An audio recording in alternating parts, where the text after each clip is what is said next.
¿Construyó y aún tiene la Argentina una bomba atómica en su arsenal militar? Hoy vamos a conocer la verdadera historia del proyecto secreto de la República Argentina para construir un artefacto nuclear lo suficientemente pequeño para ser lanzado desde un misil balístico que podría alcanzar fácilmente Chile o las Islas Malvinas. Esto es Información para Todos. Las noticias sobre Argentina siempre nos refieren a sus eternas crisis económicas y políticas, su hiperinflación de los años 80, el peronismo y la mítica Evita Perón, o sus bellezas naturales y su cultura, el tango, el fútbol, el asado o su infinita Patagonia. Pero poco se sabe más allá de las agencias gubernamentales de inteligencia sobre su verdadera capacidad nuclear, que en la apariencia siempre fue orientada para fines pacíficos, pero que esconde una oscura historia de intriga y misterio que muchos piensan se utilizó para cubrir un programa militar secreto capaz de convertir al país en una de las principales potencias nucleares del mundo. En 1940, la Argentina era un país rico y poderoso al que todos querían emigrar. Por eso es que no sorprendió que al finalizar la Segunda Guerra Mundial, el país atrajera a científicos alemanes y de otros países que, escapando de la pobreza y seguramente persecución del mundo en la posguerra, encontraron aquí un oasis donde continuar su vida y de paso sus investigaciones. En 1945, los Estados Unidos habían demostrado que la bomba atómica era un arma invencible capaz de destruir a un enemigo y convertir a un país en una potencia mundial. Y la Argentina no quería quedarse afuera de este exclusivo club al que estaba segura tenía que pertenecer. Pero no todo empezó bien. En 1948, el físico austríaco Ronald Richter presentó al presidente Perón un proyecto para desarrollar la fusión nuclear controlada, una posibilidad que hasta ese momento no se había logrado en ningún laboratorio del mundo, y que resultaba en un tema de gran interés porque implicaría contar con una fuente prácticamente inagotable de energía, un pequeño sol controlado que además podía ser utilizado para el desarrollo de la bomba de hidrógeno, muchísimo más poderosa que la bomba atómica. El proyecto Goemul, como se lo llamó, se llevó a cabo en una isla cercana a la ciudad de Bariloche, en la Patagonia argentina, y terminó en un fracaso vergonzante, ya que el propio Perón fue engañado para anunciar el 24 de marzo de 1951 que se habían obtenido las reacciones termonucleares para producir energía atómica ilimitada, lo cual se supo después era solo una estrategia de Richter para mantener vivo su proyecto. Finalmente, el 5 de septiembre de 1952, el proyecto Goemul fue cancelado. Entretanto, el gobierno de Perón había creado en mayo de 1950 la Comisión Nacional de Energía Atómica, un organismo del Estado que tenía por objeto apoyar el proyecto Goemul y estudiar y desarrollar aplicaciones vinculadas con la utilización de la energía nuclear, que estaba seguro el proyecto iba a obtener. José Antonio Balseiro, un renombrado científico director del Instituto de Física de la Universidad de Buenos Aires, utilizó parte de las instalaciones del proyecto Goemul para crear en 1955 el Instituto de Física de Bariloche, hoy llamado Instituto Balseiro en su honor. A los 39 años fue designado director del Centro Atómico, que en pocos años sería una institución de referencia en el campo nuclear a nivel mundial. La CENEA, o Comisión Nacional de Energía Atómica, desarrollaría durante muchos años la investigación sobre los varios campos en los que podía ser utilizada la energía nuclear, y que si bien siempre se declaró como de carácter pacífico y orientada fundamentalmente a la producción de energía, también podría comprender su uso militar para la fabricación de una bomba atómica. A fines de la década del 60, las tensiones geopolíticas con Chile como consecuencia de la disputa territorial por 3 islas situadas en el Canal de Beagle, en el extremo sur del continente, llevaron a los militares argentinos a idear un plan para obtener un artefacto nuclear y un misil o vector para realizar un ataque sobre el país vecino. La importancia de estas islas tenía que ver con su proyección geográfica sobre la Antártida, en donde los dos países tenían pretensiones territoriales. La Argentina consideraba a Chile como un país subdesarrollado al que podía derrotar fácilmente. Sin embargo, por la complejidad y tamaño de su frontera común, una guerra convencional seguramente sería larga y penosa. Los militares de la Argentina habían realizado numerosos golpes de estado desde principio de siglo. En 1970, el presidente Juan Carlos Carlos Onganía, un militar de la línea dura, estaba convencido de realizar un ataque nuclear sobre Santiago de Chile para terminar, según él, con la incipiente revolución comunista que se avecinaba en ese país, y de paso consolidar a la Argentina como la primera potencia atómica en Latinoamérica. Onganía estaba seguro que los Estados Unidos, en medio de una guerra fría con la Unión Soviética, apoyarían o por lo menos no intervendrían siempre que el ataque fuera limitado, por lo que se había reunido varias veces con Oscar Armando Killian-Hault, un militar de la Armada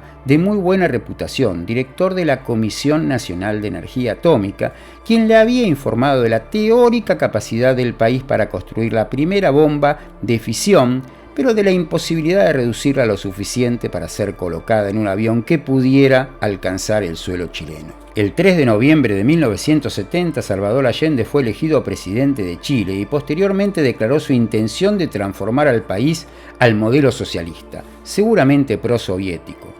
Onganía ya había sido destituido por los propios militares y en la Argentina gobernaba ahora Roberto Marcelo Levingston, un general de poco carácter que tuvo que lidiar en su corto mandato con el peronismo que pretendía recuperar el poder perdido en 1955 y con las organizaciones guerrilleras ERP y Montoneros que ya habían realizado algunos atentados. En medio de esa situación, el proyecto de atacar a Chile quedó provisoriamente relegado. Mientras tanto, la Comisión Nacional de Energía Atómica seguía acumulando experiencia en el terreno de la investigación nuclear. Desde 1958, con la inauguración del primer reactor experimental de América Latina, el RA-1, en el Centro Atómico Constituyentes, y posteriormente otros como el RA-3 en el Centro Atómico de Ezeiza. Todos estos reactores, si bien eran experimentales y de baja potencia, eran fundamentales para la investigación para la fabricación de una bomba atómica. Para construir un artefacto nuclear se necesita uranio.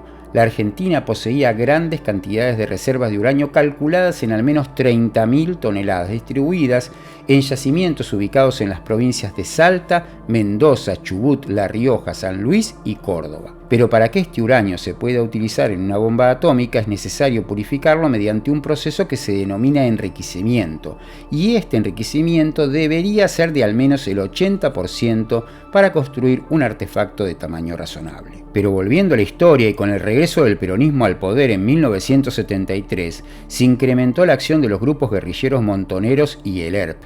Muchos de los atentados que estos grupos realizaron tenían como objetivo a las Fuerzas Armadas, que enfocadas en este problema dejaron de lado otros menos urgentes como la creación de la bomba atómica argentina. Además, los militares ya fuera del gobierno tampoco controlaban efectivamente la Comisión Nacional de Energía Atómica, cuyo presidente Pedro Iralagotía, si bien un militar aún, ya no comulgaba con la línea dura de Onganía, sino que era un militar peronista ultracatólico. La primera central nuclear argentina, Atucha 1, que se comenzó a construir en 1968 bajo el gobierno de Onganía, fue conectada al Sistema Eléctrico Nacional el 19 de marzo de 1974 y comenzó su producción comercial el 24 de junio de ese mismo año. Fue la primera central nuclear de América Latina. La central es refrigerada y moderada con agua pesada y pertenece al tipo de reactores PHWR, un reactor de agua pesada a presión. Cuenta con una potencia eléctrica bruta de 362 megavatios y emplea como combustible uranio levemente enriquecido al 0.85%. También, el 7 de marzo de 1974 se inició la construcción de la central nuclear de Embalse, de 656 megavatios en la provincia de Córdoba, que recién entraría en servicio el 20 de enero de 1984. El enriquecimiento del uranio es el proceso por el cual es sometido el uranio natural para aumentar la proporción de isótopo U-235, que es el único que puede ser fisionado. El uranio natural se compone principalmente de isótopo U-238, con una proporción en peso de alrededor del 0,7% de U-235. Durante el enriquecimiento, el contenido porcentual del U-235 en el uranio natural se incrementa gracias al proceso de separación de isótopos. El proceso de enriquecimiento se aplica tras haber separado el uranio de las impurezas por medios químicos. En el método históricamente utilizado a escala industrial, el uranio se encuentra en forma de hexafluoruro de uranio. Tras el enriquecimiento es transformado en plantas químicas en dióxido de uranio. material cerámico que se utiliza finalmente como el combustible en los reactores nucleares. En el caso de Atucha 1, los combustibles utilizan uranio levemente enriquecido al 0,85, por lo que para alcanzar ese porcentaje se mezcla una cantidad de enriquecido al 3% con uranio natural. Argentina compraba en el exterior el uranio enriquecido al 3%, ya que en teoría no lo podían y le permitían fabricarlo localmente. Para ese entonces, tanto en los Estados Unidos como en la Unión Soviética, ya se estaba utilizando un sistema diferente para la construcción de centrales nucleares, que consiste en utilizar uranio altamente enriquecido y agua normal para el enfriamiento de los reactores. Este sistema es más eficiente y más barato. Los Estados Unidos siempre se opusieron a entregar este tipo de tecnología de enriquecimiento a la Argentina por el riesgo de que fuera utilizada para la construcción de un arma nuclear o que fuese transferida a otros países no amistosos. También desconfiaban del gobierno peronista, ya que consideraban que sus cambios permanentes de rumbo político virarían finalmente a la izquierda y con esto hacia la comunista Unión Soviética. El 24 de marzo de 1976, los militares argentinos derrocaron en un golpe de Estado al gobierno peronista de Isabel Perón. La junta militar, precedida por el general de línea dura Jorge Rafael Videla, comenzó lo que se llamó como Proceso de Reconstrucción Nacional, que entre otras cosas pretendía recuperar la soberanía nacional sobre todos los territorios en disputa con Chile, gobernado en ese momento por el también dictador Augusto Pinochet, quien había realizado un golpe de Estado en 1973. Pero las cosas habían cambiado en Chile desde entonces y se había invertido muchos millones de dólares en modernizar las Fuerzas Armadas de aquel país. Los militares argentinos sabían que Chile ya no sería ese enemigo fácil al que se podía derrotar en una guerra convencional. De hecho, Chile ya no podía ser considerado como un país subdesarrollado, por lo menos desde el punto de vista militar, por lo que la única manera de vencerlo sería con armas atómicas, y por eso Videla colocó en la presidencia de la CNA a Carlos Castro Madero, un marino con formación científica doctorado en el prestigioso Instituto Balseiro de Bariloche de línea dura, al que incluso se lo acusó posteriormente de la desaparición y detención ilegal de más de 25 científicos. Castro Madero tenía órdenes claras de Videla para desarrollar la tecnología que permitiese obtener una bomba atómica en menos de 4 años. Los Estados Unidos, enterados de este proyecto secreto durante la administración del expresidente norteamericano Jimmy Carter, cortaron la venta de uranio enriquecido a los países que se negaban a firmar el Tratado de No Proliferación Nuclear. 1978, entre ellos la Argentina. El 1 de agosto de 1978, Castro Madero firmó un documento secreto autorizando los estudios de enriquecimiento de uranio. Los experimentos de la primera fase comenzaron a realizarse en Villa Golf, a 25 kilómetros de Bariloche, a metros del famoso Hotel Yao Yao, mientras que la CNEA había comprado un terreno en Pilcanilleu, en un sitio aislado sobre el río Pichileufú en la Patagonia, también cerca de Bariloche, donde se construiría el complejo para el enriquecimiento secreto de uranio. Así, en estricto secretismo, y en una época que era común ver desplazarse por todo el país a unidades militares fuertemente armadas, comenzó la titánica tarea de llevar adelante todo lo que había que hacer para fabricar todos los componentes para enriquecer localmente el uranio a grado militar. Se construyeron 10 fábricas para elaborar cada uno de los componentes que formaban parte de la planta de enriquecimiento, pero incluso las tareas más sencillas como acceder a la bibliografía que permitiera obtener el conocimiento para realizar el enriquecimiento se hacía de manera disimulada y clandestina. Nadie, ningún gobierno debía saber en lo que se estaba trabajando. Se tomaron medidas de seguridad extrema para conservar el proyecto en el más estricto secretismo y los que lo integraban sabían que cualquier filtración sería una condena segura a muerte. El objetivo aparente de esta planta era el enriquecimiento de uranio por métodos químicos y método de difusión gaseosa.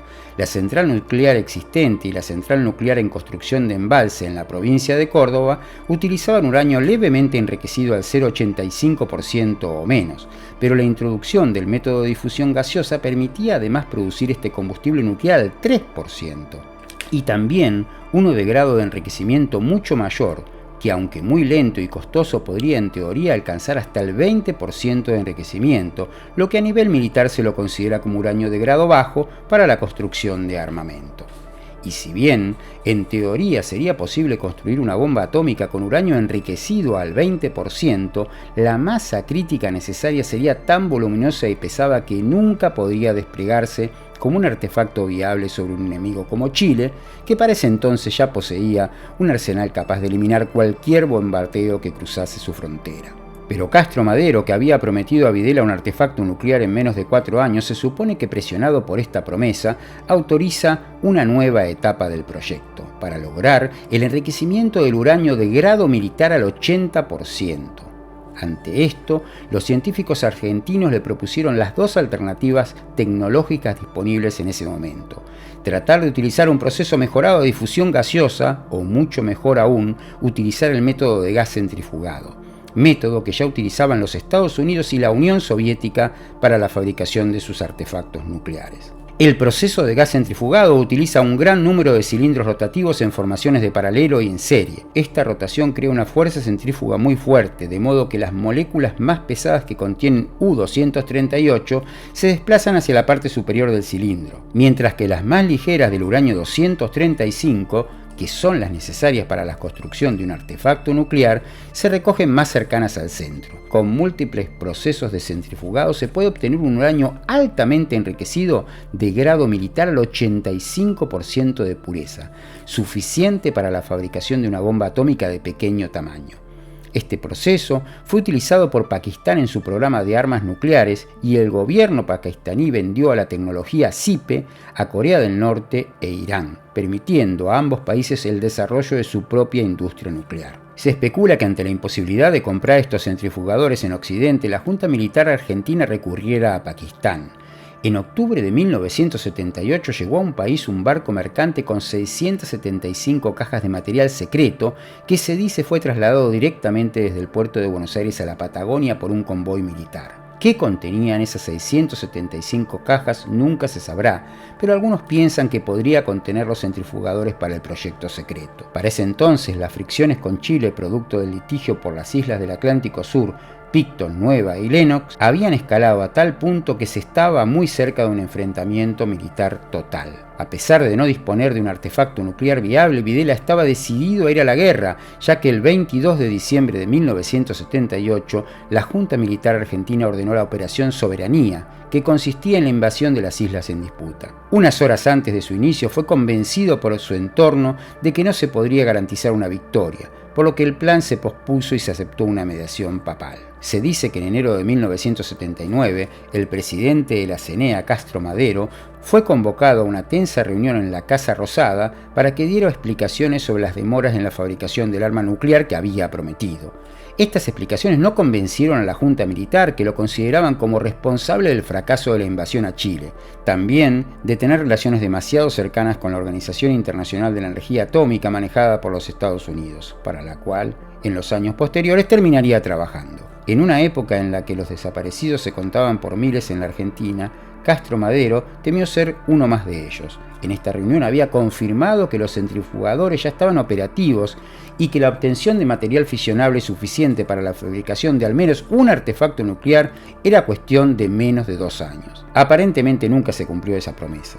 En enero de 1982, el nuevo presidente de facto argentino, el general Leopoldo Fortunato Galtieri, un militar de línea dura que se negaba a reconocer que el proceso de reconstrucción nacional estaba herido de muerte y con esto negarse a convocar elecciones, indagó a Castro Madero sobre los avances de la fabricación del arma nuclear que le había prometido a Videla. Galtieri ya había decidido invadir las Islas Malvinas y luego detonar un artefacto nuclear en el Océano Atlántico a unas 100 millas de la costa argentina en el extremo sur del país para disuadir al Reino Unido de intentar recuperarlas. Se suponía que la explosión en ese lugar no causaría víctimas ni residuos nucleares significativos. Nadie sabe si la información se filtró, pero se especula que el hundimiento del buque argentino Ara General Belgrano el 2 de mayo de 1982, cuando recibió el impacto de 2 torpedos del submarino británico HMS Conqueror y donde perecieron 323 de sus tripulantes, era la respuesta británica ante el temor de que en ese barco se transportara la supuesta bomba atómica que Galtieri pretendía detonar para poner fin a la guerra. Guerra que terminaría un par de meses después con la rendición total de la Argentina y la muerte de más de 600 soldados. El uranio enriquecido se obtuvo finalmente en julio de 1983, aún con la dictadura militar en el poder, y todo el proceso cobró un ritmo vertiginoso. Raúl Alfonsín ganó las elecciones el 30 de octubre y la inauguración de la planta de enriquecimiento debía realizarse antes de que asumiera la presidencia el 10 de diciembre. La forma de evitar sanciones internacionales contra el país sería, según dijo Castro Madero al futuro mandatario en una reunión a comienzos de noviembre, que el propio gobierno hiciera público el asunto, y la fecha del anuncio se fijó para el 18 de noviembre.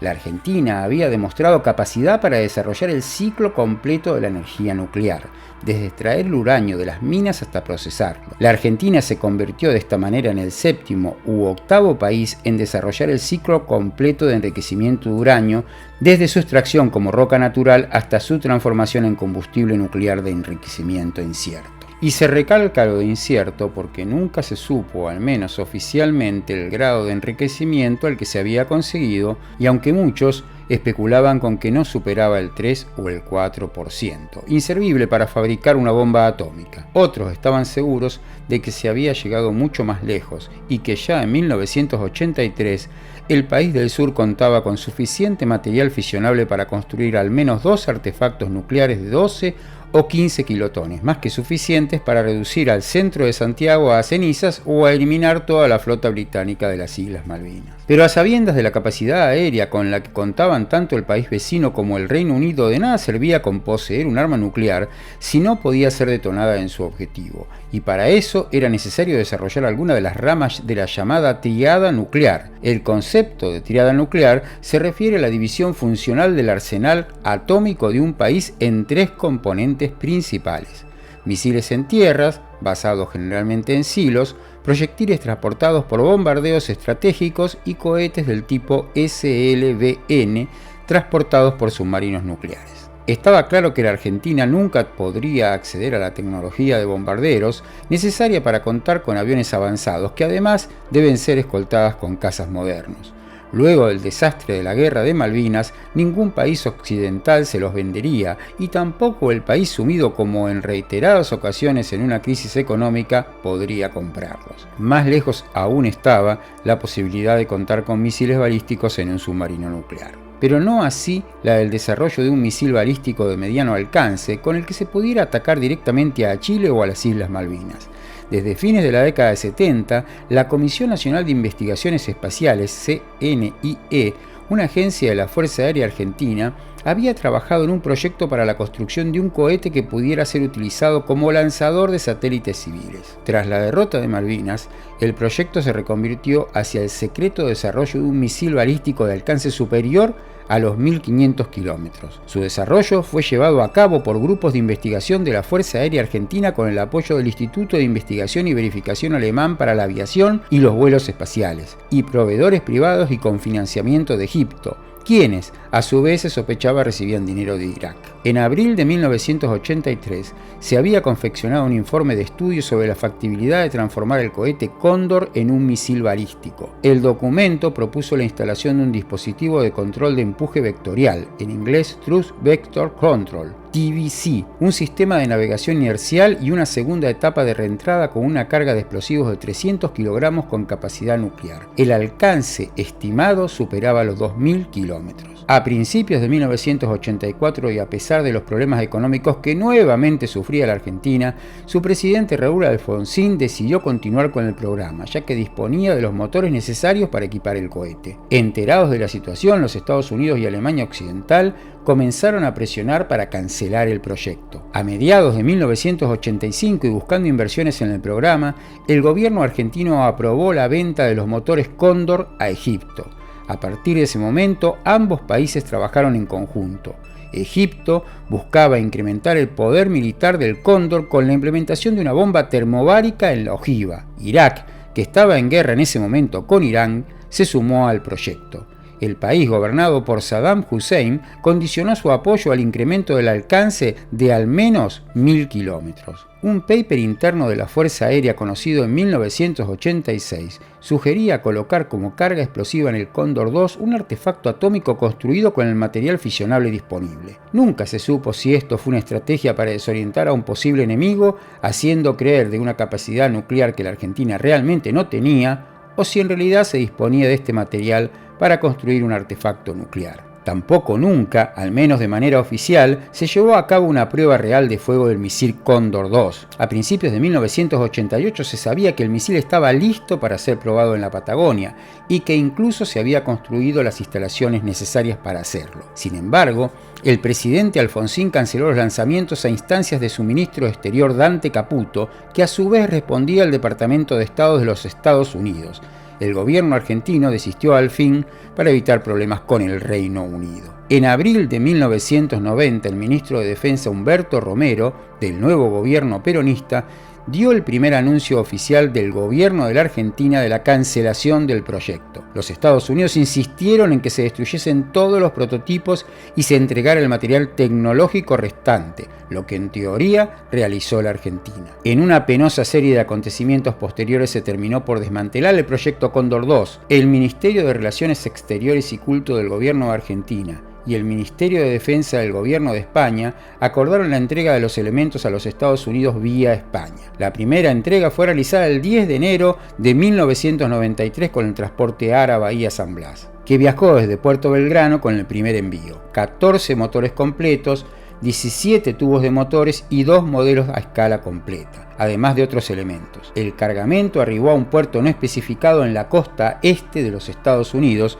para ser objeto de estudio previo a su supuesta destrucción. El segundo flete se realizó en septiembre de 1993. En este segundo embarque, el país norteamericano se dispuso una rampa móvil de lanzamiento, sistemas de lanzamiento, computadoras de guiado y de vuelo. Nunca se sabrá si finalmente se consiguió suficiente uranio enriquecido para la fabricación de la bomba atómica argentina, aunque todo apunta a que la tecnología necesaria para esto ya estaba disponible en 1983. Tampoco si realmente se entregó a los Estados Unidos todo el material que poseía este país para la fabricación del misil balístico Cóndor 2. La Argentina, en la mayor parte de su historia moderna, fue considerada como un país aliado a Occidente, pero una pobre política exterior y su necesidad permanente de financiamiento la convirtió en un país poco confiable para disponer de tecnología militar de avanzada y mucho menos de capacidad nuclear. Algo lamentable, teniendo en cuenta la alta capacitación y calidad intelectual de sus científicos e investigadores, que a pesar